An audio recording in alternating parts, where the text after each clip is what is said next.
Ukraine war की जब शुरुआत हुई तो शुरुआत में रूसी अर्थव्यवस्था के जबरदस्त नुकसान का अनुमान लगाया गया था। रूस की करेंसी ने जबरदस्त गिरावट दर्ज भी की गई थी, लेकिन अचानक ही रूस की अर्थव्यवस्था में सुधार होने लगा। रूस की करेंसी रूबल ने जबरदस्त वापसी की है। हम आपको बताते हैं कि प्रेसिडेंट पुतिन ने कैसे अर्थव्यवस्था को मजबूत किया है। यूक्रेन पर इस बारूदी प्रहार के साथ ही रूस पर प्रतिबंधों की चौतरफा बौछार होनी शुरू हो गई।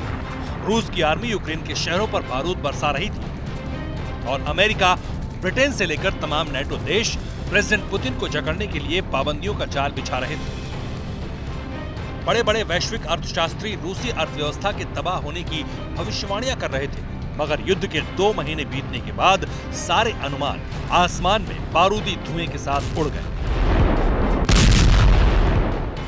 पुतिन की सदी हुई रणनीति के बदौलत रूस की करेंसी रूबल ने कैसे जबरदस्त वापसी की है, ये बताएंगे। लेकिन उससे पहले जानिए कि युद्ध की शुरुआत होते ही कैसे अर्थव्यवस्था गर्त में जाती दिख रही थी। 24 फरवरी को डॉलर के मुकाबले रूबल की कीमत 81.31 थी। युद्ध शुरू होने के बाद रूबल 20% तक गिर गया। डॉलर के मुकाबले रूबल की वैल्यू गिरकर 139 हो गई थी।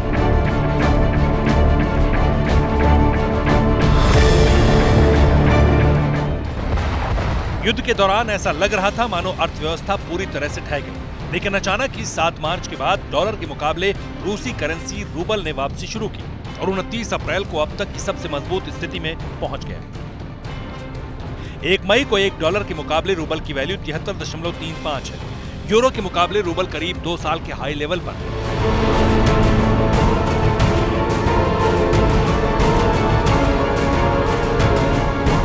यानी पश्चिमी देशों के प्रतिबंध से रूस की अर्थव्यवस्था पूरी तरह से निकलती दिख रही है। अब जरा समझिए कि पुतिन ने रूस की अर्थव्यवस्था को पटरी पर लाने के लिए कैसे पूरी ताकत झोंक दी।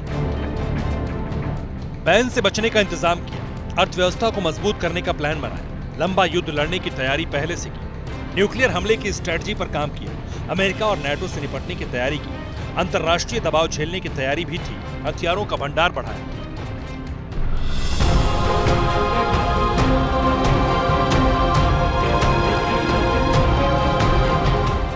और नतीजा सामने। जानकार बताते हैं कि रूस के पास अमेरिका और पश्चिमी देशों के प्रतिबंधों से बचने का सबसे बड़ा हथियार तेल और गैस है। अमेरिका ने रूस पर इस तरह के सैंक्शन लगाए थे जिससे रूस किसी भी तरह से डॉलर और यूरो हासिल ना कर सके। लेकिन पुतिन ने साफ शब्दों में बता दिया कि रूबल के बिना न तेल मिलेगा न गैस। रिपोर्ट के मुताबिक यूरोपीय देशों ने रूस से जितना तेल और गैस पिछले साल खरीदा था, आर्थिक प्रतिबंधों के बावजूद उससे 2 गुना तेल और गैस इस साल के शुरुआती 4 महीनों में खरीदा जा चुका है। यही वजह है कि रूसी अर्थव्यवस्था फिर से मजबूत हो रही है और रूबल बाउंस बैक कर रहा है। Bureau report, TV9 Bharatvarsh. अड़ी सोमवार से शुक्रवार शाम 6 बजे सिर्फ TV9 भारतवर्ष पर।